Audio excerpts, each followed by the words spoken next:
Hi, this is Deepu Krishna, and I have been creating a lot of videos online about education. I'm a lawyer who bumped into education by choice and not by accident. And I really love to research and understand many a things. Why I'm making this video is because I saw a lot of videos of some anxious students, you know, posting about the NEET failure and how the examination was cancelled. And believe me, it's very painful. I feel the pain more because I have been someone who has also worked with students who were preparing for such entrance examinations. I was preparing students for law entrance examination, which is again something which has been, you know, evolving test, I would say, because every year there has been issues relating to, the wrong questions, the examination getting dragged to, uh, the Supreme Court, and so many judgments being made. So I don't want to get into it because that's something which I have seen. But that's around 50,000 students, 70,000 or 80,000 students. This is about, I guess, around 24 lakh students NEET. And all of them distraught, the parents distraught. So many parents have invested so much on the student because the coaching fees is also very high for medical. It's a very bad situation that we're in. I was very happy to see the Minister of Education, Mr. Pradhan, coming up and doing a press conference, which should have been earlier, but he good that he owned it. Uh, so these things keep happening, right? This is not the first time it has happened. And to just catch, nab people and to punish them and to come out with something compensatory, etc. I think where are we heading? As in these entrance examinations and etc.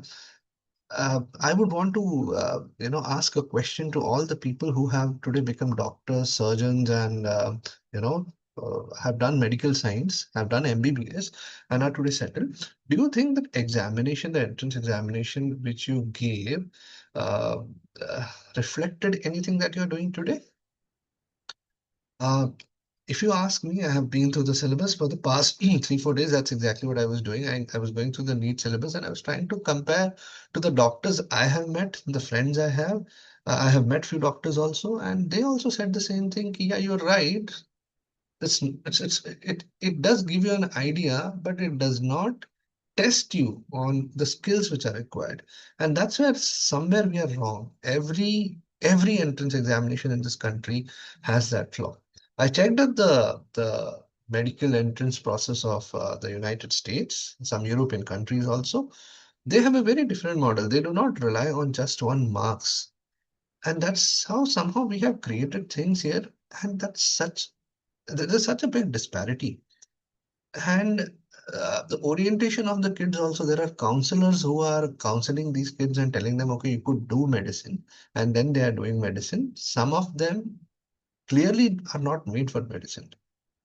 And my question here is not about how did the paper leak. It did leak. There are culprits. Catch hold of them. They are all trying to mint money. Catch hold of them, make them pay bloody, give them life imprisonment. There is no option. I'm being a lawyer. I know, there's no option to do all those things because it should qualify as that kind of a crime. Right now, it is not codified as such a crime.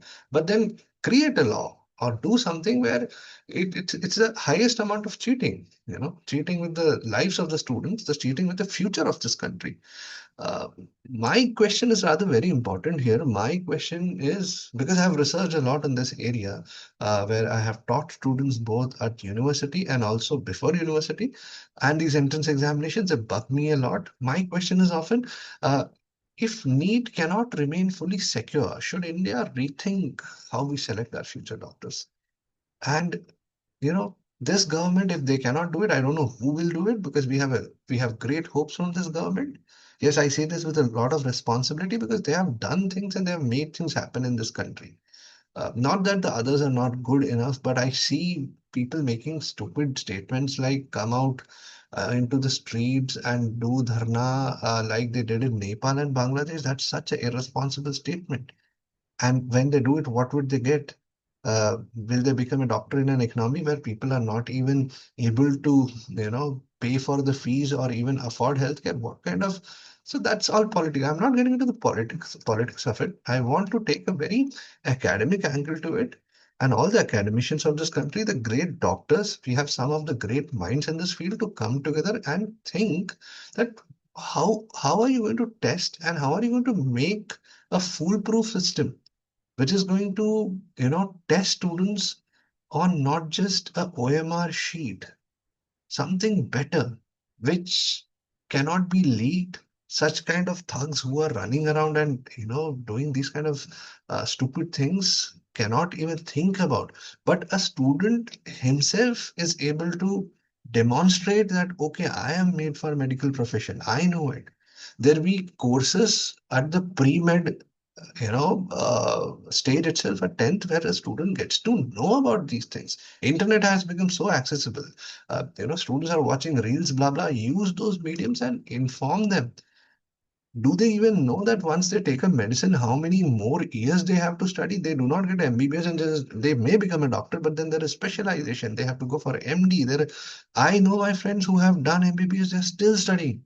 They're still doing specializations. There are so many new things which are happening. So you have to have that kind of a brain also. Are we testing that in this test? Are we giving them that idea that as a junior you have to serve for so much time, just like in law? Law and medicine are very closely knit. But are we giving them that idea? I have met students who have no clue about this. They reach medical school and then they realize there is a great amount of subordination also in this field, which they have to go through. So why don't we think about probably an entrance examination, which is a multi-stage medical aptitude test? Something which tests them on scientific aptitude, something which tests them on clinical reasoning test, something which tests them on ethics and empathy assessment, and something which also tests them on communication evaluation, because that is also very important. I have been to the doctors 2 minutes and I have, because see, a doctor is a good doctor who's able to diagnose, not with good memory. I am 100% sure you all go to a doctor and if he's sitting and he is not even evaluating you, he is just listening, okay, what is the problem? Writes down a medicine because it's fed into his system, is not a good doctor.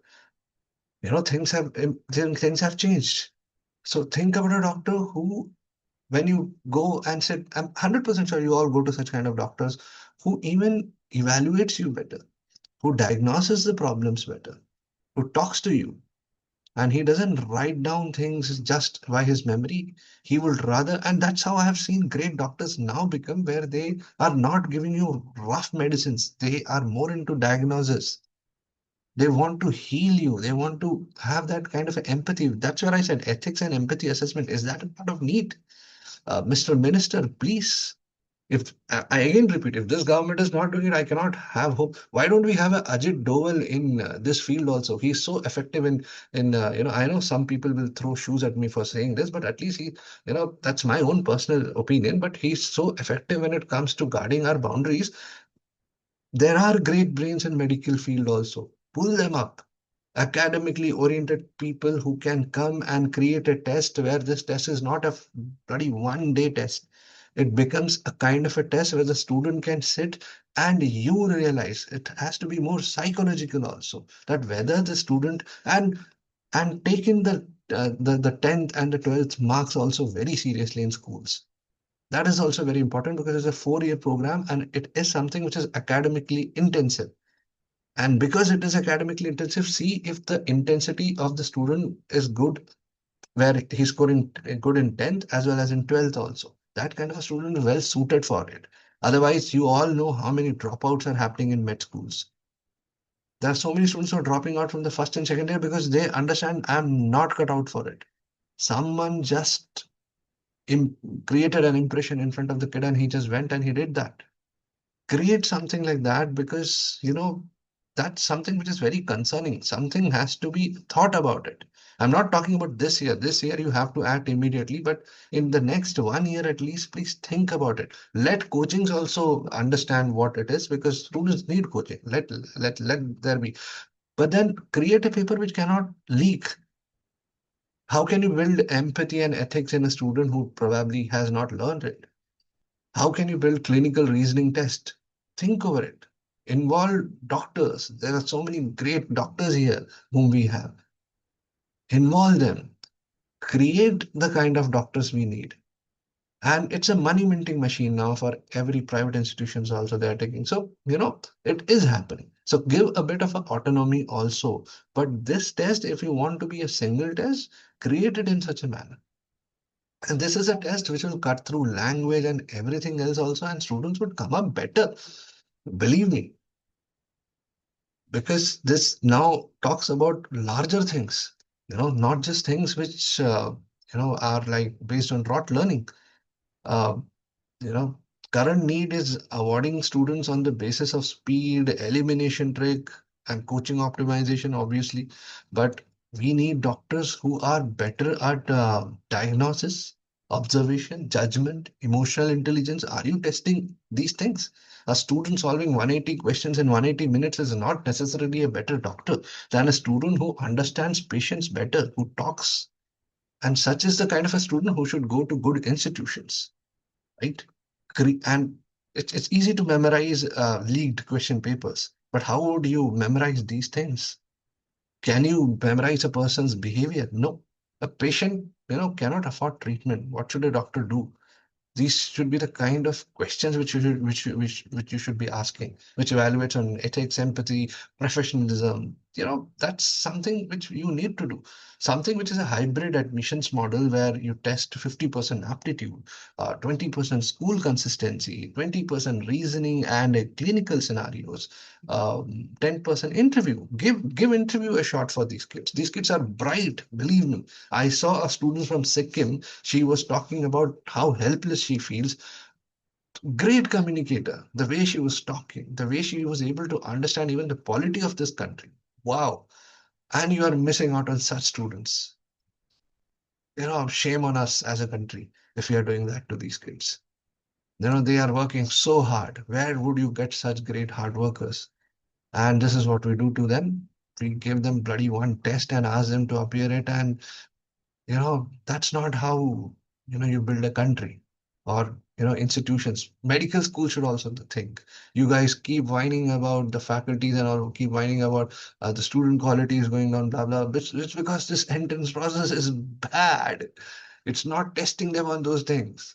And a good student will be able to give you a great aptitude test. In aptitude, they'll show the school consistency is good. That's something which we should be talking about.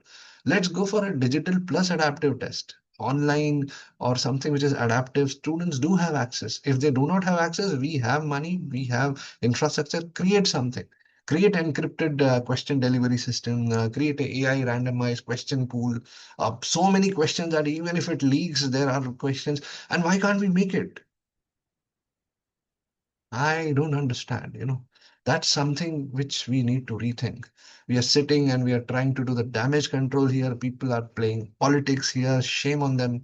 It's about the kids. It's about our future. India doesn't just need students who crack biology MCQ. India needs doctor who patients can trust. And this is a profession which requires trust, just like law. That's something which I kept on teaching my kids, and I still tell them that your client should be able to trust you. That's something which is the need of the hour.